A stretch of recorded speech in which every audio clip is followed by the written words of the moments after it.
आणि लवकर त्यांना सांगितलं मी की इथल्या लोकांचा प्रश्न आहे पाण्याचा आणि इलेक्शन आलं म्हणून तुम्ही पाणी चालू आम्हाला आमच्या चॅनलच्या माध्यमातून तुम्हाला विनंती करतो, आमच्या आमदार साहेबांना एकदा फोन लावा तुम्ही आमच्या लाईव्ह. मला इथून लोकांना, कारण लोकांना पारदर्शकता आली पाहिजे, हा आमचा उद्देश आहे.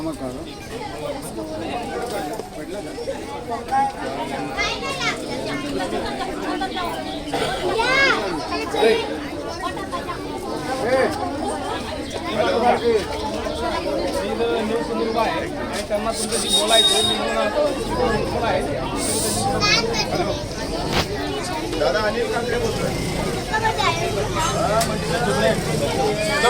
शेतीवर पाण्याची समस्या आहे, तर चॅनलच्या माध्यमातून या ठिकाणी आम्ही चौपल केलंय. माझ्या ऑफिसने मला सांगितलं होतं की या ठिकाणी काय झालं, माजी आमदार ऐकायचं, माजी आमदार, स्थानिक आमदार, सिटिंग आमदार, खासदार